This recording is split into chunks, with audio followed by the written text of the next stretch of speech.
Hello friends, कैसे हैं आप सभी लोग। एक बार फिर से वेलकम है आप सभी का दीपा एकेडमी पर। मैं हूं दीपा। आज मैं फिर से आप सभी के लिए बीएड फर्स्ट ईयर जिसका सेशन है 2025 से 27 इसके लिए एक बेहतरीन क्लास लेकर आ गई हूं। तो जल्दी से आप सभी जुड़ जाइए दीपा एकेडमी से और फिर शुरू करते हैं आज की क्लास। और प्लीज़ सभी लोग क्लास को शेयर कर दीजिएगा और जो भी इस चैनल पर पहली बार आए हों तो प्लीज़ चैनल को सब्सक्राइब करके बेल आइकन प्रेस कर लीजिएगा ताकि नेक्स्ट क्लास की नोटिफिकेशन आपको टाइम से मिल जाए। तो इस टाइम हम करते हैं यानी कि शाम को 8 बजे करते हैं हम कोर्स 1 की क्लास, जिसका हम लास्ट यूनिट अभी पढ़ रहे हैं यानी कि यूनिट नंबर 5। जी हाँ, कोर्स 1 में कितने यूनिट होते हैं तो टोटल 5 यूनिट होते हैं, जिसमें से हमारा 4 यूनिट कंप्लीट हो चुका है और अभी हम कर रहे हैं यूनिट नंबर 5। कोर्स 1 जिसका नाम है चाइल्डहुड एंड ग्रोइंग अप, बाल अवस्था और विकास, जिसका हम टोटल क्लास कितने नंबर क्लास कर रहे हैं तो 28 नंबर क्लास आज है हमारा। और ये सभी यूनिवर्सिटी के लिए इम्पोर्टेंट होने वाला है। जी हाँ, अगर आप बिहार के किसी भी यूनिवर्सिटी से हैं तो ये क्लास करके आप लोग क्या कर सकते हैं, बीएड फर्स्ट ईयर की तैयारी को बेहतरीन और आसान तरीके से कर सकते हैं, वो भी बिल्कुल फ्री में। अगर आप लोगों को जिस नोट से हम इस क्लास में पढ़ा रहे हैं अगर वो सारा नोट्स चाहिए आपको तो इसके लिए क्या करना पड़ेगा, इसके लिए आपको करना पड़ेगा ओनली 99 रुपीज़ पेमेंट। जी हाँ, सिर्फ एक नोट्स के लिए नहीं, पूरा का पूरा सिलेबस का नोट्स आप लोगों को कितने मिलेगा 99 रुपीज़ में। और ये सभी यूनिवर्सिटी के लिए इम्पोर्टेंट हो जाएगा। अगर आप किसी भी यूनिवर्सिटी से हैं तो आप लोग क्या कर सकते हैं, ये नोट्स खरीद सकते हैं और घर पर इसका प्रिंट आउट निकाल कर आराम से बैठकर पढ़ सकते हैं। और यहाँ पे मिलेगा आप लोगों को बीएड फर्स्ट ईयर जिसका सेशन है 2025 से 27 फुल सिलेबस। इसमें आपको मिल जाएगा live class, recorded video, notes, और नोट्स के साथ आप लोगों को मिलेगा जो भी आप लोगों का मेथड पेपर होगा उससे आप लोगों को वीवीआई क्वेश्चन मिलेगा। जी हाँ, मेथड पेपर क्या होता है कि सबका अलग अलग होता है तो उसका क्लास नहीं होगा। सभी बच्चे जो भी नोट्स खरीदेंगे उनको क्या किया जाएगा, उनसे वीवीआई क्वेश्चन बनाकर दे दिया जाएगा, जिसे आप लोगों को खुद से सॉल्व करना पड़ेगा। तो चलिए शुरू करते हैं आज की क्लास। देखते हैं आज का क्वेश्चन क्या है हमारा। Course number 1 childhood and growing up, बाल अवस्था और विकास, जिसका हम यूनिट नंबर 5 पढ़ रहे हैं। ये हमारा लास्ट यूनिट है इस कोर्स का। तो क्वेश्चन नंबर 3 है आज हमारा। क्वेश्चन क्या बनना है, विद्यालय का वातावरण विद्यार्थियों और शिक्षकों की पहचान निर्माण में किस प्रकार योगदान देता है। यहाँ पे क्वेश्चन में एक प्रकार छूट गया होगा। विद्यालय का वातावरण विद्यार्थियों और शिक्षकों की पहचान निर्माण में किस प्रकार योगदान देता है, प्रासंगिक सिद्धांतों और उदाहरणों के साथ चर्चा कीजिए। तो चलिए देखते हैं इस क्वेश्चन का आंसर क्या हो जाएगा। तो सबसे पहले हम किसी भी क्वेश्चन का आंसर लिखते हैं तो क्या करते हैं, परिचय लिखते हैं यानी कि इंट्रोडक्शन। जी हाँ, सबसे पहले हम क्या लिखते हैं, परिचय लिखते हैं। तो सबसे पहले हम परिचय लिखेंगे और इसको देखेंगे क्या है परिचय में। आप भी एग्जाम में अगर क्वेश्चन का आंसर दीजिएगा तो सबसे पहले आप लोगों को क्या लिखना है, परिचय यानी कि इंट्रोडक्शन लिखना है। देन आप लोगों को परिभाषा लिखना है, फिर उसका डिटेल लिखना है, उसी में डायग्राम भी बनाना है और लास्ट में कंपलसरी रूप से आप सभी को क्या करना है, निष्कर्ष लिखना है। तो चलिए परिचय को पढ़ते हैं। विद्यालय केवल औपचारिक शिक्षा प्राप्त करने का स्थान नहीं है। विद्यालय केवल औपचारिक शिक्षा प्राप्त करने का स्थान नहीं है। औपचारिक यानी कि ऑफिशियल, जिसका टाइम टेबल बनाया हुआ रहता है। स्कूल हम क्या करते हैं किसी एक निश्चित टाइम पे जाते हैं।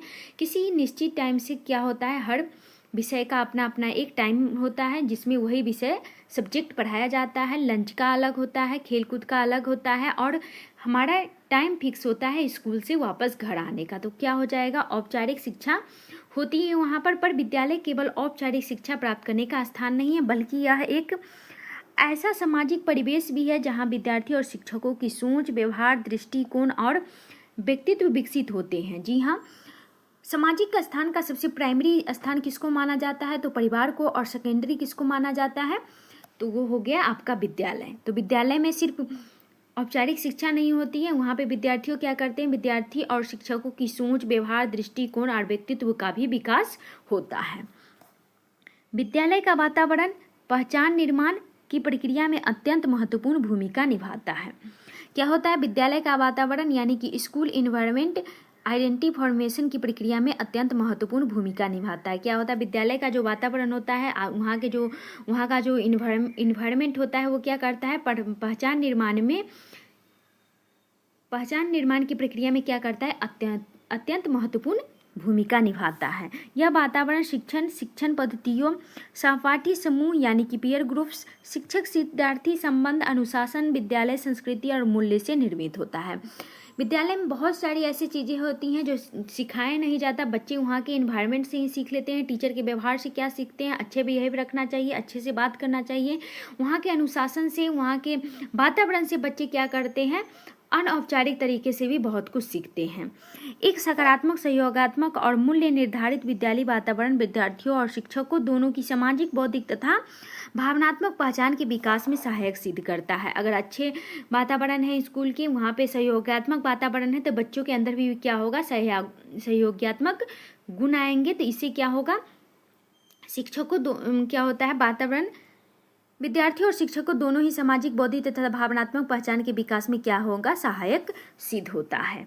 आगे देखते हैं, आगे हमारा परिभाषा आ गया। आप लोग भी एग्जाम में अगर आंसर लिखिएगा तो सबसे पहले इंट्रोडक्शन देना, आप लोग डेफिनेशन पढ़ते हैं, डेफिनेशन लिखना है और ऐसे ही आप लोगों को टाइटल देकर लिखना है।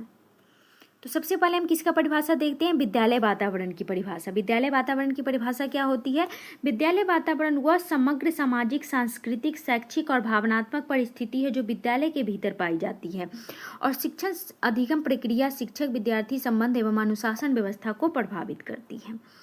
विद्यालय वातावरण की परिभाषा में क्या हो जाएगा, विद्यालय वातावरण वह समग्र सामाजिक, सांस्कृतिक, शैक्षिक और भावनात्मक परिस्थिति है जो विद्यालय के भीतर पाई जाती है और जो शिक्षण, अधिगम प्रक्रिया, शिक्षक विद्यार्थी संबंध एवं अनुशासन व्यवस्था को प्रभावित करती है। क्योंकि स्कूल में क्या होता है, कोई एक समाज का बच्चा नहीं आता, एक ही संस्कृति का नहीं आता, वहाँ पे अलग अलग बच्चे क्या होते हैं, सभी एक दूसरे से भिन्न होते हैं, अलग समाज, अलग संस्कृति के बच्चे आते हैं। ये सारी क्या है, शैक्षिक और भावनात्मक परिस्थिति है जो विद्यालय के भीतर पाई जाती है और शिक्षण, अधिगम प्रक्रिया, शिक्षक विद्यार्थी संबंध एवं अनुशासन व्यवस्था को क्या करती है, ये सारी चीजें मिलकर प्रभावित करती हैं। आगे देखते हैं, दूसरा है पहचान निर्माण की परिभाषा। इसमें क्या होता है, पहचान निर्माण वह प्रक्रिया है जिसके द्वारा व्यक्ति स्वयं को समाज में अपनी भूमिका, गुण, विशेष मूल्य एवं संबंधों के आधार पर समझाता और परिभाषित करता है।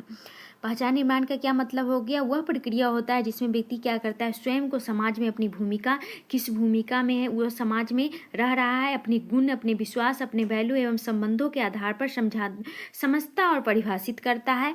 यह सामाजिक, सांस्कृतिक अनुभवों और अंतःक्रियाओं से निर्मित होता है। आगे देखते हैं, आगे हम पढ़ने वाले हैं विद्यालय वातावरण और पहचान निर्माण का संबंध। उससे पहले सभी लोग क्लास को लाइक कर दीजिएगा।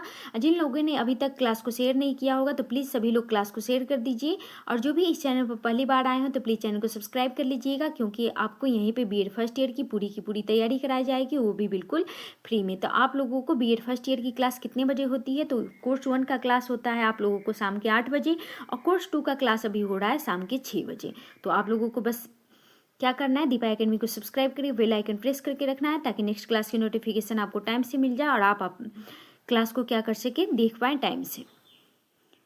तो विद्यालय वातावरण और पहचान निर्माण का संबंध में क्या हो जाएगा, पहला विद्यार्थी और पहचान निर्माण में योगदान। शैक्षिक पहचान, विद्यालय की शिक्षण पद्धतियाँ जिसमें विषय चयन और उपलब्ध शैक्षिक अवसर विद्यार्थियों में आत्मविश्वास और शैक्षिक पहचान का निर्माण करते हैं। शैक्षिक पहचान क्या हो जाएगा, विद्यालय की शिक्षण पद्धतियाँ, विषयों का चयन और उपलब्ध शैक्षिक अवसर विद्यार्थियों को आत्मविश्वास और शैक्षिक पहचान का निर्माण करते हैं।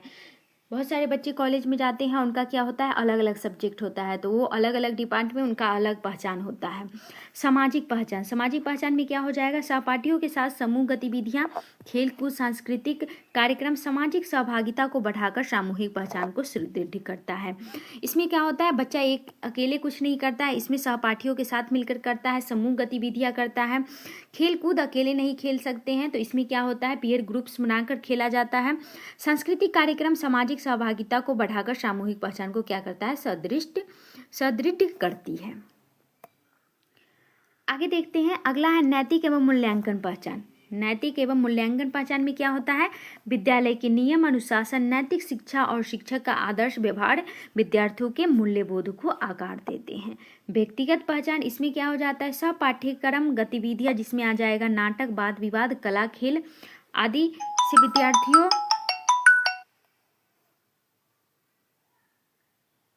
विद्यार्थियों की रुचि और क्षमताएं प्रकट होती है जिससे उनकी व्यक्तिगत पहचान विकसित होती है। व्यक्तिगत पहचान में क्या हो जाता है, सब पाठ्यक्रम गतिविधियां नाटक, वाद विवाद, कला, खेल आदि से विद्यार्थियों की रुचि और क्षमताएं प्रकट होती है जिससे उनकी व्यक्तिगत पहचान विकसित होती है। आगे देखते हैं,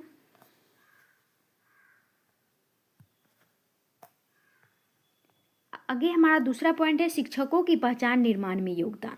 वहाँ पे हम विद्यार्थियों की पहचान निर्माण में योगदान देख रहे थे, अब हम पढ़ रहे हैं शिक्षकों की पहचान निर्माण में योगदान।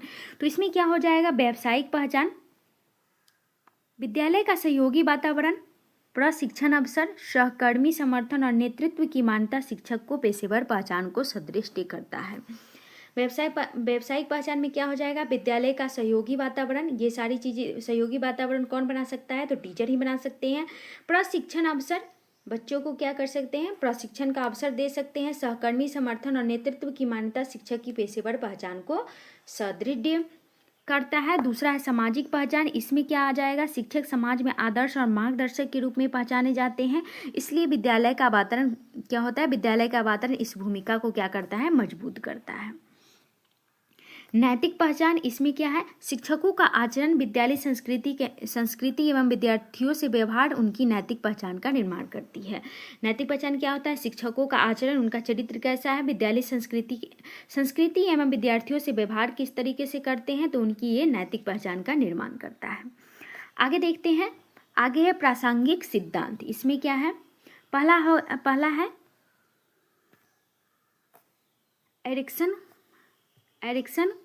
एरिक्सन का मनोसामाजिक विकास सिद्धांत। एरिक्सन के अनुसार किशोरावस्था का मुख्य कार्य क्या होता है, पहचान बनाम भूमिका भ्रम है। विद्यालय का सकारात्मक वातावरण विद्यार्थियों को अपनी पहचान स्थापित करने में सहायता करती है। एरिक्सन मनोसामाजिक विकास सिद्धांत में क्या बोला गया है, एरिक्सन के अनुसार किशोरावस्था मुख्य कार्य, यानी कि किशोरावस्था में बच्चे क्या करते हैं, पहचान निर्माण की भूमिका रखते हैं, और उसके बाद क्या है, भ्रम भी होता है। तो विद्यालय का सकारात्मक वातावरण विद्यार्थी को अपनी पहचान स्थापित करने में सहायता करता है। जब बच्चा किशोरावस्था में तो वो पहचान बनाम भूमिका भ्रम में हो जाता है, तो वो क्या, वहाँ पे उससे सकारात्मक वातावरण और उससे मार्गदर्शन कौन देगा, तो विद्यालय देता है। आगे देखते हैं, आगे है दूसरा है लेव वाइगोत्स्की के अनुसार, इन्होंने क्या बोला है, लेव वाइगोत्स्की का सामाजिक सांस्कृतिक सिद्धांत। वाइगोत्स्की के अनुसार अधिगम और पहचान सामाजिक अंतःक्रिया और सांस्कृतिक संदर्भ में निर्मित होती है। विद्यालय एक सामाजिक मंच प्रदान करता है जहां शिक्षक और सहपाठी पहचान के विकास में सहायक होते हैं। लेव वाइगोत्स्की ने क्या बोला है, लेव वाइगोत्स्की के अनुसार अधिगम और पहचान सामाजिक अंतःक्रिया और सांस्कृतिक संदर्भ में निर्मित होती है। अधिगम और पहचान सामाजिक के क्या होता है, अंदर होता है, और सांस्कृतिक संदर्भ में निर्मित होता है। जिस भी संस्कृति से बच्चे होते हैं उसी से उनका क्या होता है, पहचान निर्माण होता है। विद्यालय एक सामाजिक मंच प्रदान करता है, क्योंकि विद्यालय परिवार के बाद दूसरा स्थान, सामाजिक का स्थान कौन सा है, विद्यालय सेकेंडरी आता है। तो वो क्या करता है, मंच प्रदान करता है जहाँ शिक्षक और सहपाठी पहचान के विकास में सहायक होते हैं। तीसरा बेंडूरा के अनुसार, बेंडूरा का सामाजिक अधिगम सिद्धांत, सोशल लर्निंग थ्योरी। बेंडूरा के अनुसार व्यक्ति अनुकरण और प्रेक्षण द्वारा सीखता है। व्यक्ति क्या करता है, दूसरे को देखकर सीखता है। विद्यार्थी अपने शिक्षकों और सहपाठियों से देखकर और अनुकरण करके अपनी पहचान निर्माण बनाता है। आगे देखते हैं, आगे है उदाहरण से हम कुछ उदाहरण से भी समझते हैं। इससे क्या होगा, आप लोगों को टॉपिक भूल जाए पर आप लोगों को उदाहरण याद रहेगा, तो इससे आप लोगों का टॉपिक भी याद रहेगा। तो उदाहरण में देख लेते हैं। उससे पहले प्लीज़ सभी लोग क्लास को लाइक कर दीजिए और शेयर कर दीजिए। जो भी इस चैनल पर पहली बार आए हैं तो प्लीज़ चैनल को सब्सक्राइब कर लीजिएगा। अगर आप लोगों को ये नोट्स चाहिए तो इसके लिए क्या करना पड़ेगा, आप लोगों को टेलीग्राम चैनल को फॉलो करना पड़ेगा। वहीं पर आप लोगों को मैसेज करके सारी इन्फॉर्मेशन मिल जाएगी। कहाँ पे पेमेंट करना है, कैसे आप लोगों को PDF मिलेगा, ये सारी जानकारी आप लोगों को टेलीग्राम चैनल पर मिलेगा। तो टेलीग्राम चैनल को आप लोग फॉलो जरूर कर लीजिएगा, और उसका लिंक आप लोगों को इसी वीडियो के डिस्क्रिप्शन बॉक्स में मिल जाएगा, और साथ में कमेंट के सबसे ऊपर भी दिया गया है, तो वहाँ पे क्लिक करके आप फॉलो कर सकते हैं। क्लास से रिलेटेड भी आप, अगर आपके मन में कुछ भी सवाल हो तो वहाँ पे मैसेज करके पूछ सकते हैं। तो उदाहरण देखते हैं। विद्यार्थियों के लिए एक विद्यार्थी विद्यालय में विज्ञान क्लब से जुड़कर अपनी वैज्ञानिक पहचान विकसित करता है। बिल्कुल सही बात है। विद्यार्थी क्या करता है, अगर वह विज्ञान क्लब से जुड़ता है तो उसकी पहचान क्या होगा, वैज्ञानिक पहचान के रूप में विकसित होगा। शिक्षकों के लिए विद्यालय द्वारा श्रेष्ठ शिक्षक सम्मान दिए जाने से शिक्षक की व्यावसायिक पहचान सुदृढ़ होगी। अगर श्रेष्ठ शिक्षक सम्मान मिलेगा तो उनका क्या होगा, व्यावसायिक पहचान सुदृढ़ होगी। सामाजिक पहचान, विद्यालय में स्वच्छता अभियान या सामुदायिक सेवा गतिविधि विद्यार्थी और शिक्षक दोनों को समाज से भी पहचान प्रदान करेगा। अगर शिक्षक और शिक्षार्थी दोनों मिलकर स्वच्छता अभियान चलाएंगे या सामुदायिक सेवा करेंगे तो क्या होगा, इन सभी गतिविधियों से विद्यार्थी और शिक्षक दोनों को समाज सेवी के रूप में पहचान प्रदान होगी। अब हम इसका डायग्राम देख लेते हैं। तो डायग्राम में सबसे ऊपर आप लोगों को क्या लिखना है, विद्यालय का वातावरण लिखना है। देन आप लोगों को लिखना है विद्यार्थी का पहचान, उसके बाद शिक्षक का पहचान। विद्यार्थी के पहचान में आ जाएगा शैक्षिक, सामाजिक और नैतिक और व्यक्तिगत, और शिक्षक के पहचान में क्या है, व्यावसायिक, सामाजिक और नैतिक। तो इसे आप लोग 1-2 बार कॉपी पे बनाकर जरूर प्रैक्टिस कर लीजिएगा ताकि आप लोगों को एग्जाम में बनाने में आसानी होगी। तो अब हम क्लास के अंत में पहुंच चुके हैं, यानी कि निष्कर्ष पे। तो क्लास छोड़ने से पहले प्लीज़ सभी लोग आप लोग ज़्यादा से ज़्यादा कमेंट करके फीडबैक दीजिएगा, क्योंकि फीडबैक मेरे लिए बहुत इंपॉर्टेंट है। तो आप लोग अच्छे फीडबैक के साथ कमेंट करिएगा। तो देख लेते हैं निष्कर्ष क्या है। निष्कर्ष आप लोगों को हर एक क्वेश्चन के लास्ट में लिखना है कंपल्सरी रूप से। तो निष्कर्ष क्या है, विद्यालय का वातावरण पहचान निर्माण की आधारशिला है। यह विद्यार्थियों के लिए आत्मविश्वास, सामाजिक सहभागिता और नैतिक मूल्य का विकास करता है। विद्यालय का वातावरण पहचान निर्माण की क्या है, आधारशिला है, यानी कि नींव है। यह विद्यार्थियों के लिए आत्मविश्वास पैदा करता है, सामाजिक सहभागिता और नैतिक मूल्य का विकास करता है। वही शिक्षकों के लिए व्यावसायिक सम्मान, सामाजिक मान्यता और नैतिक आदर्श प्रदान करता है। एरिक्सन, लेवागोस्की और वेंडूरा के सिद्धांत स्पष्ट करते हैं कि पहचान केवल व्यक्तिगत नहीं बल्कि सामाजिक और सांस्कृतिक प्रक्रिया है। पहचान क्या है, सिर्फ व्यक्तिगत नहीं होती है, यह क्या होती है, सामाजिक और सांस्कृतिक प्रक्रिया होती है, जिसमें विद्यालय प्रमुख भूमिका निभाती है। इसलिए विद्यालय को सकारात्मक, समावेशी और सहयोगात्मक वातावरण प्रदान करना चाहिए ताकि विद्यार्थियों और शिक्षक को दोनों की इस पहचान सशक्त और रचनात्मक रूप से विकसित हो। विद्यालय का वातावरण कैसा होना चाहिए, सकारात्मक होना चाहिए, समावेशी और सहयोगात्मक वातावरण होनी चाहिए। इससे क्या फायदा होगा, विद्यार्थियों और शिक्षकों को दोनों की पहचान सशक्त होगी और रचनात्मक रूप से विकसित होगी। तो इसी के साथ आज हमारा क्लास खत्म हो गया। क्लास और कंटेंट कैसा लगा आप लोग ज़रूर बताइएगा। अगर आप लोगों को नोट्स चाहिए तो इसके लिए क्या करना पड़ेगा, ओनली 99 रुपीज़ पे करना पड़ेगा और पूरे का पूरे सिलेबस का आप लोगों को नोट्स मिलेगा। साथ में आप लोगों को मेथड पेपर से VVI क्वेश्चन मिलेगा और EPC 1, 2, 3 के लिए भी लिखी हुई कॉपी का PDF आप लोगों को मिल जाएगा। अगर आप लोगों को कोर्स 1 से लेकर 6 तक असाइनमेंट के लिखे हुए कॉपी का भी PDF चाहिए तो वो भी आप लोगों को उपलब्ध करा दिया जाएगा। तो ये सारी सुविधा आप लोग ओनली 99 रुपीज़ में पा सकते हैं, और ये भी शुरू के क्या है 25 छात्रों के लिए, जिसमें से एक सीट कम चुका है, ओनली 24 सीट बाकी है। तो जल्दी कीजिए ताकि आप लोग अपना सीट कंफर्म कर पाएँ। तो क्लास के अंत तक बने रहने के लिए thank you so much. Class और कंटेंट अच्छा लगे तो लाइक कीजिए, शेयर कीजिए, चैनल को सब्सक्राइब कीजिए और फीडबैक जरूर दीजिएगा ज़्यादा से ज़्यादा कमेंट करके। तो आज के लिए बस इतना ही, मिलते हैं नेक्स्ट क्लास में। जय हिंद, जय भारत।